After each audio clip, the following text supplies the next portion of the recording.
কর্মতীর্থ YouTube চ্যানেলের পক্ষ থেকে একটি নতুন চাকরির ভিডিওতে তোমাদের সকলকে স্বাগত জানাই। রাজ্যে 12,000 গ্রুপ সি ও গ্রুপ ডি পদে নিয়োগের জন্য তোড়জোড় শুরু করে দিল WBSSC অর্থাৎ West Bengal staff selection commission. তো আজকের এই ভিডিওটি অত্যন্ত গুরুত্বপূর্ণ হতে চলেছে। আজকের এই ভিডিওতে আমরা বিস্তারিতভাবে আলোচনা করে দেব কবে নাগাদের অ্যাপ্লিকেশন প্রক্রিয়া শুরু হতে চলেছে, গ্রুপ সিতে কতগুলি ভ্যাকান্সি রয়েছে, গ্রুপ ডিতে কতগুলি ভ্যাকান্সি রয়েছে, কটি পর্যায়ে পরীক্ষা হতে চলেছে, অর্থাৎ সম্পূর্ণ বিষয় নিয়ে আমরা সবিস্তারে আলোচনা করে দেব। চ্যানেলটিতে নতুন দর্শক হয়ে থাকলে অবশ্যই চ্যানেলটিকে সাবস্ক্রাইব করে পাশে থাকা বেল বাটনটিকে প্রেস করে দাও, যাতে নিত্য নতুন চাকরি সংক্রান্ত আপডেটসগুলো সবার আগে তোমাদের কাছে পৌঁছে যায়।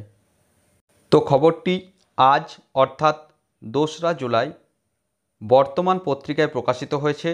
তোমরা দেখতেই পাচ্ছ রাজ্যে তৃতীয় ও চতুর্থ শ্রেণীর প্রায় 12,000 কর্মী নিয়োগে তৎপর এসএসসি, অর্থাৎ গ্রুপ সি ও গ্রুপ ডি পদে 12,000 শূন্য পদে নিয়োগের যে তৎপরতা, সেই তৎপরতা শুরু করে দিল রাজ্য স্টাফ সিলেকশন কমিশন। বিস্তারিতভাবে আমরা দেখে নিই। স্টাফ সিলেকশন কমিশনের চেয়ারম্যান পদ পূরণ হতেই সরকারি অফিসে স্থায়ী কর্মী নিয়োগের ব্যাপারে প্রশাসনিক তৎপরতা শুরু হয়েছে। এসএসসির মাধ্যমে সি এবং ডি গ্রুপে এবছরের মধ্যে কর্মী নিয়োগ প্রক্রিয়া শুরু করার পরিকল্পনা নেওয়া হয়েছে। সরকারি সূত্রের খবর, দুটি শ্রেণী মিলিয়ে প্রথম পর্যায়ে অন্তত 11 থেকে 12,000 কর্মী নিয়োগ হতে পারে, অর্থাৎ টোটাল 11 থেকে 12,000 এই যে গ্রুপ সি ও গ্রুপ ডি পদ, সেই পদে নিয়োগ খুব শীঘ্রই শুরু হতে চলেছে। এই প্রক্রিয়া শুরু করার জন্যই এসএসসির সদস্য পদগুলি পূরণ করতে হবে। বিধানসভায় সংশোধনী বিল পাশ করার পর এসএসসি আইনের একটি বিজ্ঞপ্তি জারি করা হয়েছে। তাতে সদস্য রাখতে বলা হয়েছে চেয়ারম্যান ছাড়া সর্বাধিক 6 জন। সদস্য নিয়োগ করার জন্য সরকারি পর্যায়ে উদ্যোগ নেওয়া হয়েছে। দিন কয়েক আগে কর্মীবর্গ ও প্রশাসনিক সংস্কার দপ্তর এসএসসির চেয়ারম্যান পদে অবসরপ্রাপ্ত আইপিএস আধিকারিক বিবেক সহায়কে নিয়োগের জন্য বিজ্ঞপ্তি জারি করে। অন্যদিকে গড়া হয় একটি পৃথক গ্রুপ ডি রিক্রুটমেন্ট বোর্ড, অর্থাৎ পৃথক গ্রুপ ডি রিক্রুটমেন্ট বোর্ডও তৈরি করা হয়েছে। রাজ্য সরকারের বিভিন্ন দপ্তরে বেশি সংখ্যায় গ্রুপ ডি কর্মী নিয়োগের জন্যই এই ব্যবস্থা। পরে অবশ্য তুলে দেওয়া হয় এই বোর্ডটিও। ফের এসএসসি চালু করার জন্য 2022 সালে বিধানসভায় একটি সংশোধনী বিল পাশ করে রাজ্য সরকার, অর্থাৎ গ্রুপ ডি রিক্রুটমেন্ট বোর্ড পরবর্তী ক্ষেত্রে তুলে দেওয়া হয়েছে। তারপর এসএসসি চালু করার জন্য 2022 সালে বিধানসভায় একটি সংশোধনী বিল পাশ করা হয়।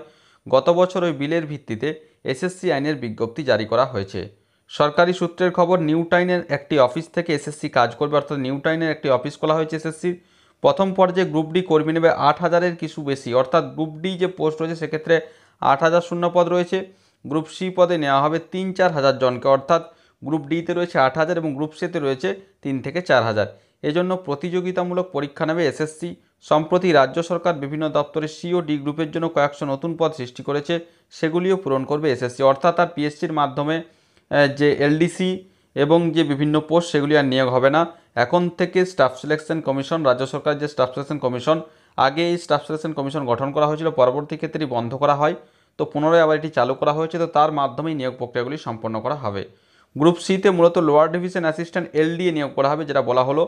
পরীক্ষা পদ্ধতি কীরকম হবে তার একটি প্রাথমিক খসড়া তৈরি হয়ে গিয়েছে, অর্থাৎ পরীক্ষা কীরকম হবে তার যে খসড়া সেটি কিন্তু তৈরি করা হয়েছে এবং যেটা বলা হচ্ছে সেটি চূড়ান্ত হবে শীঘ্রই, খুব শীঘ্রই চূড়ান্ত হবে।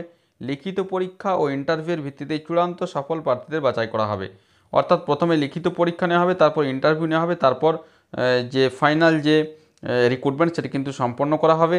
এলডিএ নিয়োগের ক্ষেত্রে কম্পিউটারে লেখার পরীক্ষা দিতে হবে, অর্থাৎ কম্পিউটারে কিন্তু পরীক্ষা অবশ্যই দিতে হবে। নেক্সট কি বলা হয়েছে দেখো, প্রিলিমিনারি ও মেইন, এই যে দুটি পরীক্ষা নেওয়া হবে দুটি পর্যায়ে এবং দুটি স্তরে। দুটি পরীক্ষায় নেওয়া হবে অবশ্য একই সঙ্গে, অর্থাৎ এই যে প্রিলিমিনারি এবং মেন পরীক্ষাটি কিন্তু একই সঙ্গে নেওয়া হবে একই দিনে। অবজেক্টিভ টাইপের প্রশ্ন থাকবে প্রিলিমিনারিতে, অর্থাৎ প্রাথমিক পর্যায়ের পরীক্ষাতে অবজেক্টিভ টাইপের এমসিকিউ টাইপের প্রশ্ন হবে। শুধুমাত্র ওই পরীক্ষায় সফল প্রার্থীদেরই মেন পরীক্ষার উত্তরপত্র দেখবে। যারা প্রিলিমিনারি পরীক্ষায় পাস করবে তাদেরকেই কেবলমাত্র মেন পরীক্ষায় বসতে দেওয়া হবে, তারপর নেওয়া হবে ইন্টারভিউ, অর্থাৎ সবাই একটু ভুল বললাম, একই দিনে লিখিত মেন পরীক্ষা হতে চলেছে, অর্থাৎ পার্ট 1 প্রিলিমসে যারা পাস করবে তাদেরই কেবলমাত্র মেন পরীক্ষার যে উত্তরপত্র সেটি কিন্তু দেখা হবে, তারপর নেওয়া হবে ইন্টারভিউ, অর্থাৎ একই দিনে দুটি পরীক্ষা অনুষ্ঠিত হতে চলেছে, দুটি পর্যায়ে প্রিলিমস এবং মেন, এবং যারা প্রিলিমসে পাস করবে তাদেরই মেন যে পরীক্ষার উত্তরপত্র সেটি যাচাই করা হবে এবং তারপর ইন্টারভিউয়ের মাধ্যমে এই যে নিয়োগ প্রক্রিয়া সেটি সম্পন্ন করা হবে। তো এই ছিল এই মুহূর্তে ছোট্ট আপডেট। যখনই এ বিষয়ে বিস্তারিত অফিসিয়াল নোটিফিকেশান চলে আসবে তখনই আমরা আমাদের কর্মতীর্থ ইউটিউব চ্যানেলের মাধ্যমে ভিডিও করে তোমাদেরকে জানিয়ে দেব। আশা করি সমস্ত বিষয়টা বোঝাতে পেরেছি। তারপরেও যদি কোনো প্রশ্ন থাকে অবশ্যই আমাকে কমেন্ট করে কমেন্ট বক্সে জানাবে, আমি যথাসাধ্য উত্তর দেওয়ার চেষ্টা করব। আর ভিডিওটি ভালো লাগলে অবশ্যই একটি লাইক ও শেয়ার করতে ভুলো না। ধন্যবাদ।